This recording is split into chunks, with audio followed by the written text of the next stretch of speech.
कर्म का फल भोगना पड़ता है। तो इस बात का आंसर मैं एक स्टोरी से करूँगी, जिसमें नारद मुनि और श्री विष्णु की स्टोरी है। जो नारद मुनि भगवान विष्णु को श्राप देते हैं और ये सुनकर पार्वती माता भी बहुत शॉक्ड हो जाती है। तो महादेव ये पार्वती माता को सुनाता है स्टोरी, जिसमें नारद मुनि अपने ही आराध्य को श्राप दे रहे हैं। तो ऐसा क्यों हुआ था, ओके। एंड उस श्राप के रीज़न से भगवान विष्णु को क्या सहन करना पड़ा, और भगवान राम और सीता जी का सेपरेशन का क्या कारण था, ये भी इसी स्टोरी से कनेक्टेड है। और दूसरा, मैरिड ट्विन फ्लेम्स जो हैं, जो इस इस धरती पे मिल नहीं पाते हैं क्योंकि वो शादी के बाद किसी अपने ट्विन से मिलते हैं। तो इसका भी क्या कारण था, ऐसे सेपरेशन क्यों हुए थे, राइट। उसका रीज़न हमें पता नहीं चलता, बट ये भी इसी स्टोरी से कनेक्टेड है। सो ये 4 चीज़ें का आंसर्स मैं करूँगी। So let's start the video. एक बार माता पार्वती भगवान भोलेनाथ से कहते हैं कि आप मुझे भगवान राम के चरित्र सुनाइए। तो उस समय भगवान राम के चरित्र सुनाते हुए नारद मुनि का प्रसंग आता है। तो महादेव कहते हैं कि नारद मुनि ने भगवान विष्णु को श्राप दिया था। यह सुनकर माता पार्वती को आश्चर्य हुआ कि मुनि के मन में ऐसा कैसा हो गया कि वह अपने ही आराध्य को श्राप दे बैठे। तो उन्होंने कहा कि महादेव, मुझे आप कृपया विस्तार से सुनाइए, मुझे ये कथा सुननी है।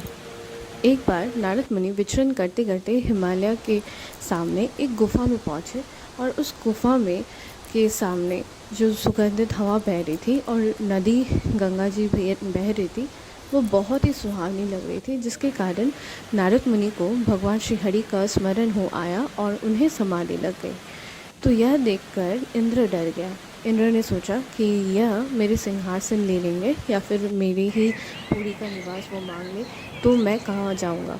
यह सोचकर उसने कामदेव को भेजा कि कामदेव, तुम जाओ और अपने अप्सराओं को लेकर जाओ, अपने तीरों से नारद मुनि का समाधि भंग करो। कामदेव ने बहुत कोशिश की, लेकिन नारद मुनि की समाधि को भंग ना कर सका। लास्टली वह हार कर नारद मुनि के चरणों में जाके गिरता है, और नारद मुनि के मन में कोई भी रोष नहीं था। वह उनके क्षमा करते थे और कहते कि दूसरी बार किसी की भी समाधि को इस तरीके से भंग ना करें, और वह खुशी खुशी चले जाते हैं। तो हिमालय में वह जब पहुँचते हैं तो वो महादेव के सामने आकर अपनी बुराई करते हैं। उनको इसका अहंकार हो गया था कि उन्होंने कामदेव को जीत लिया। तो उन्होंने जाके महादेव को कहा सुनाई, अपनी सारी बात बताई। तो महादेव को समझ में आ गया कि उनके मन में अहंकार आ गया। तो महादेव, आपने मुझे तो बता दिया, लेकिन कृपया करके आप भगवान श्री हरि के सामने जाकर ये बिल्कुल मत सुनाना। यह सुनकर नारद मुनि को अच्छा नहीं लगा। उन्हें लगा कि हाँ, मुझे थोड़ा सा मान सम्मान क्या मिल गया, इनको तो जलन होने लग गई। तो इस तरीके से उनको लगा, फिर वो वहाँ से चले गए। इनको एक्चुअली नारद मुनि को भगवान महादेव का ये बात अच्छा ना लगा। तो फिर जाते जाते विचरण करते करते वो फिर से वैकुंठ लोक में पहुँचे। वैकुंठ लोक में पहुँचते ही जब भगवान श्री हरि ने उनका स्वागत किया, उन्हें एक ही आसन पर बिठाया और कहा कि आप जैसे वैराग्य का मेरे जगह में प्रवेश होना ही बहुत बड़ा बात है। तो ये मतलब भगवान को तो पता ही था कि उनके मन में क्या था, तो इसीलिए उन्होंने थोड़ा सा बड़ा चढ़ा कर ही बोला। नारद मुनि ने श्री हरि को भी सब कुछ सारा वृतांत अपना सुनाया, अपनी बड़ाई करने दी। तो भगवान को समझ में आ गया कि मेरे भक्त के ऊपर अहंकार आ गया। तो भगवान ने अपनी माया का रचना किया। माया से एक ऐसे नगर का रचना किया जो बैकुंठ से भी अधिक उसकी शोभायमान हो रही थी। उससे ज़्यादा वैभव था, बैकुंठ से ज़्यादा वैभव था। और वहाँ का एक एक निवास ऐसे मानो अप्सराएं या फिर देवता ही मानव रूप में विचरण कर रहे। इस तरीके से भगवान ने अपनी माया से एक नगर का निर्माण किया।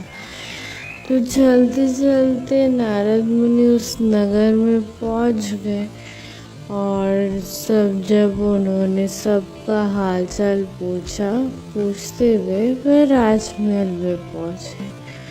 राजमहल में राजा ने उनका स्वागत किया, मुनि को बिठाया और अपनी सुकन्या को मुनि के सामने रखा और कहा कि आप इस लड़की के सौभाग्य का बताइए, मुझे इसका स्वयंवर करना है।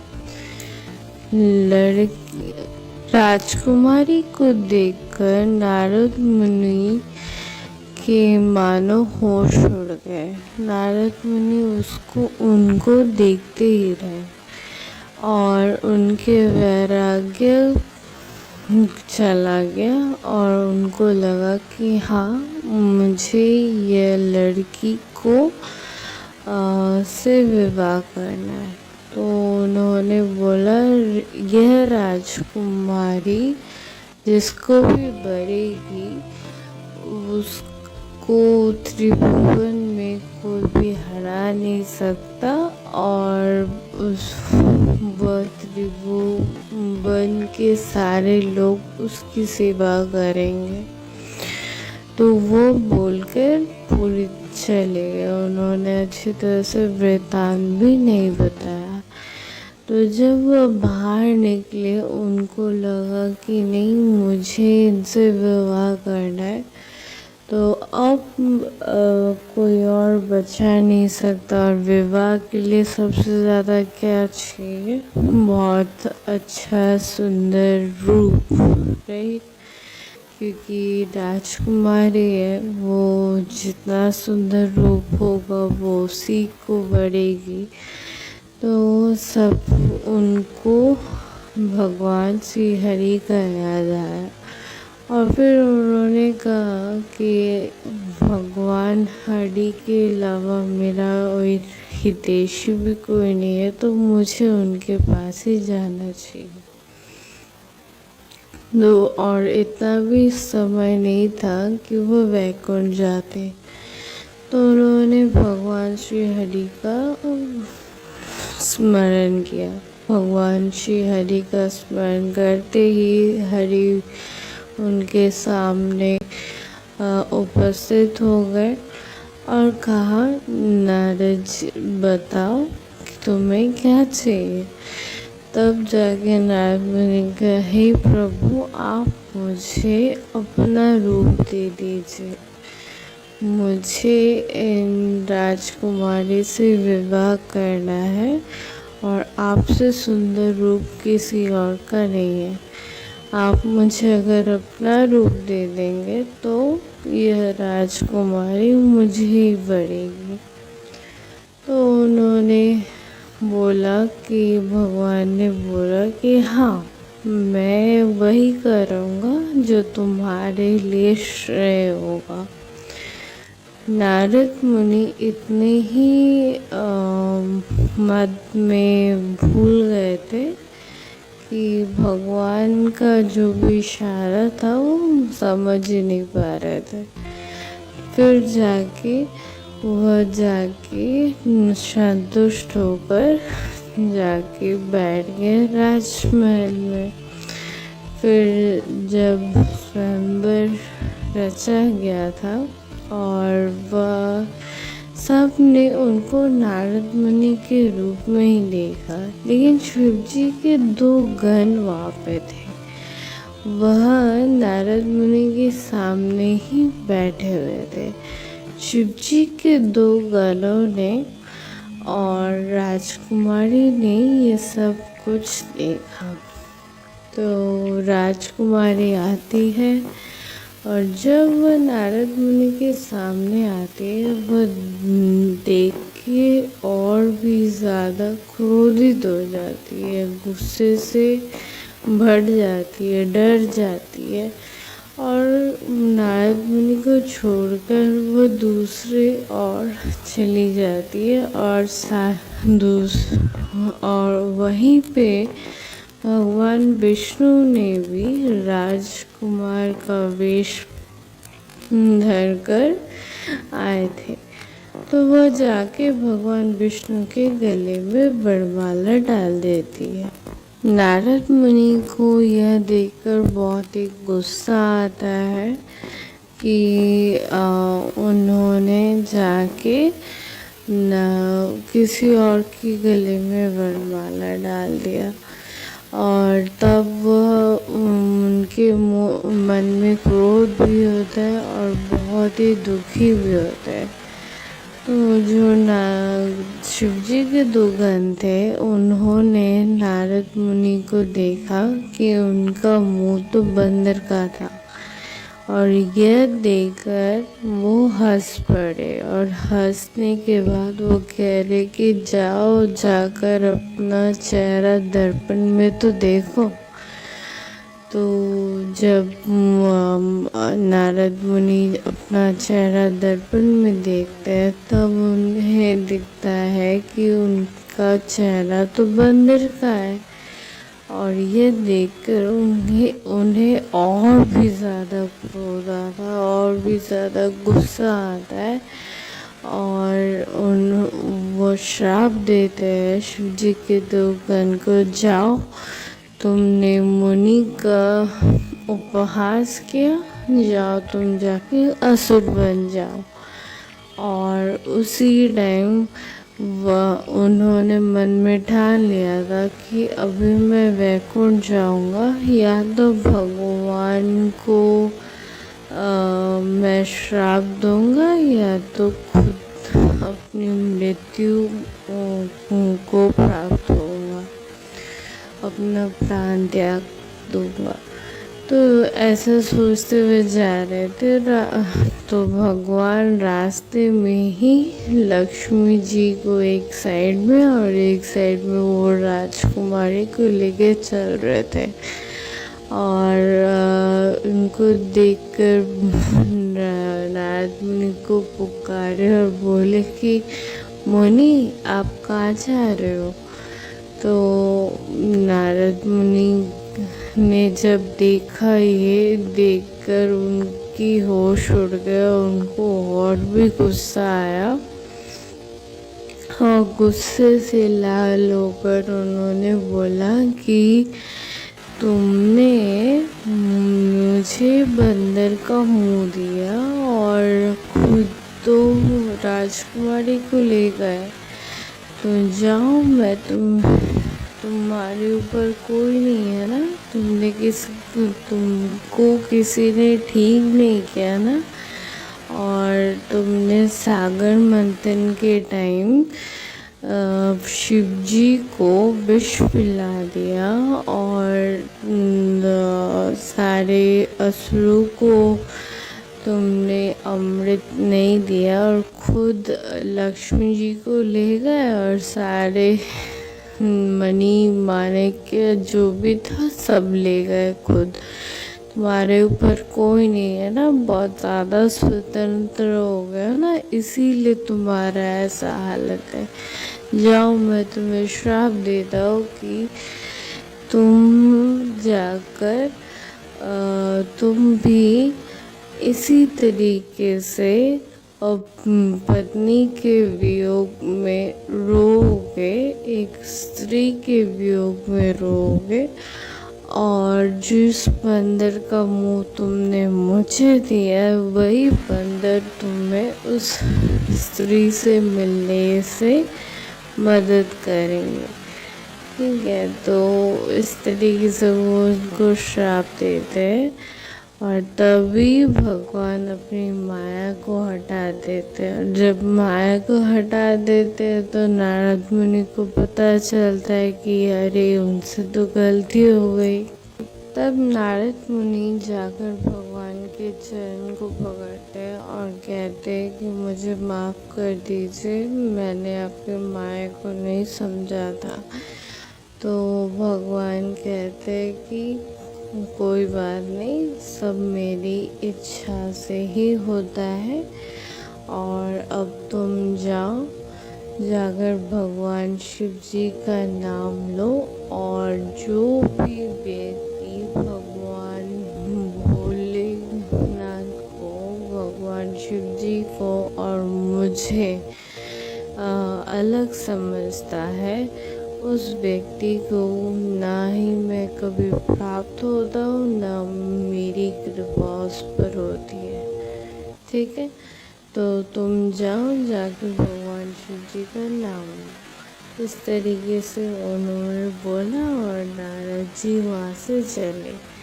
तब शिव जी के दो गण आए और उन्होंने कहा कि आपने हमें असुर भी बना दिया, तो अब प्लीज़ इस श्राप से मुक्त होने का रास्ता भी बताओ। तो नारद मुनि ने कहा कोई बात नहीं, तुम जाके असुर बनो, बहुत पैसा होगा तुम्हारे पास, और जब भगवान राम के अवतार में वो आएंगे तब जाके तुम्हारा उद्धार हो जाएगा, तुम रावण और कुंभकर्ण होंगे। तो ये सब बोल के वो यहाँ से चले गए। तो अब देखिए इस स्टोरी से हमें क्या समझ में आता है। भगवान ने कहा कि जो मेरी इच्छा, ये सब कुछ मेरी इच्छा से ही हुआ, ठीक है, लेकिन फिर भी हमें क्यों कर्म फल प्राप्त होता है, राइट? अगर सब कुछ भगवान की इच्छा से ही हो रहा है, तो इस जगह में नोट करने की बात यह है कि भगवान की इच्छा से जब हुआ सब कुछ, ठीक है, भगवान की इच्छा से उन्होंने माया की रचना की, उन्होंने नारद मुनि को फंसाया, लेकिन नारद मुनि का श्राप का जो प्रभाव था उसके वजह से उनका राम अवतार हुआ। मतलब पूरी तरीके से आप कह सकते हो कि भगवान विष्णु ने वो जो श्राप जो नारद मुनि ने दिया था उसका पालन किया, उसका निभाया। मतलब उन्होंने कर्म तो किया और उस कर्म के वजह से जो फल उन्हें मिला उन्होंने उसको एक्सेप्ट भी किया।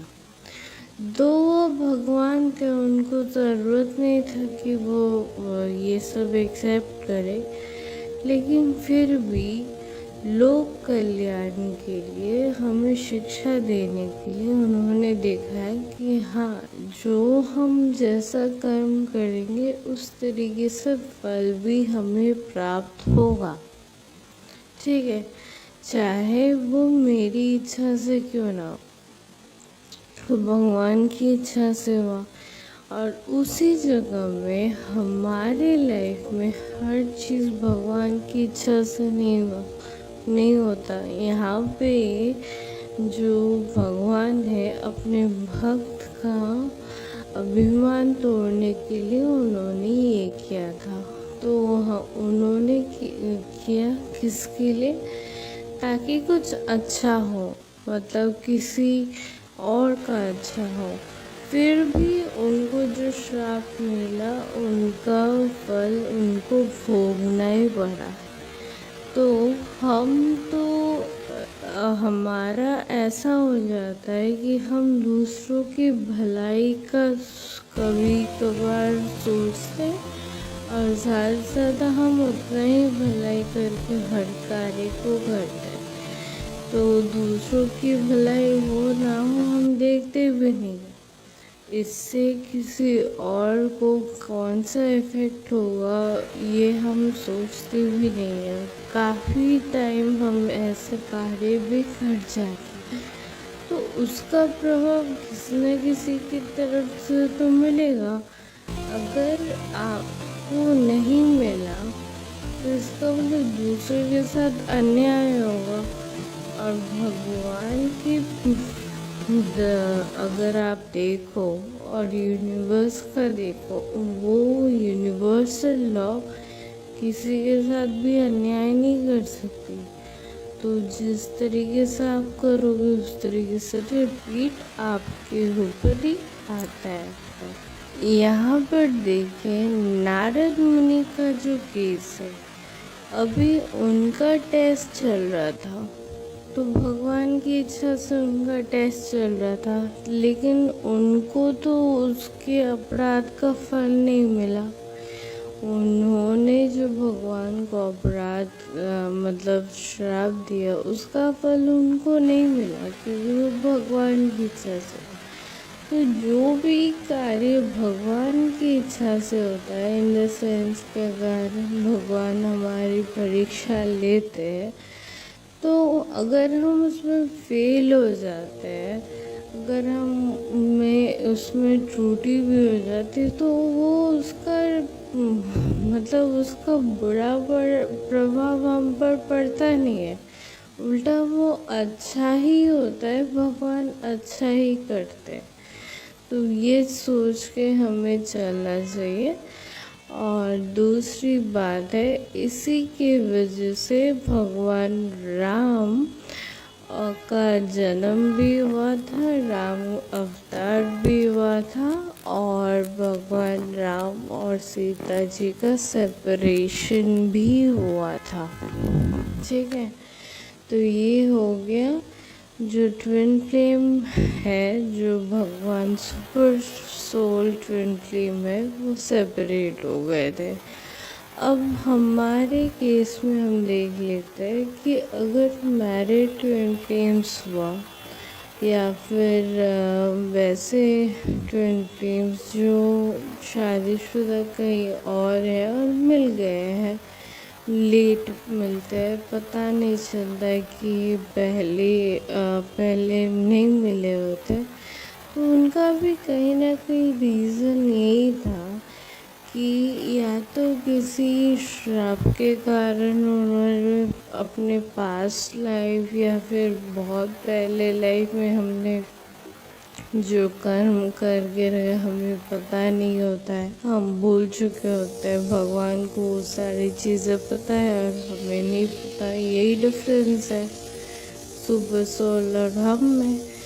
तो वही है कि हमने कहीं या तो अपराध किया था या तो कुछ श्राप दिया था या फिर कुछ ऐसा किया था जिसकी वजह से आज हम सेपरेटेड हैं, एंड वो हमें एक्सेप्ट करना चाहिए, राइट। और आज हमें सब कुछ भगवान के ऊपर सरेंडर करके ही आगे बढ़ते रहना चाहिए, वरना सारी चीज़ें फिर से उल्टी होगी। उल्टा हम कर्म बंधन अपने ऊपर ला देंगे। ठीक है, तो हो सकता है भगवान की इच्छा से आपके साथ सब कुछ हो, लेकिन फिर भी फल हमें भोगना पड़ता है, क्योंकि जिस तरीके से हम रिएक्ट करते हैं उसका इफ़ेक्ट दूसरे पर होता है, और उसके इफ़ेक्ट अगर नेगेटिव हुआ दूसरे पे तो उसका हमें प्रॉब्लम होगा, और अगर पॉजिटिव हुआ तो उसका अच्छा भी फल आपको मिलेगा, राइट। यही बात होती है। Thank you for the listening. Hare Krishna.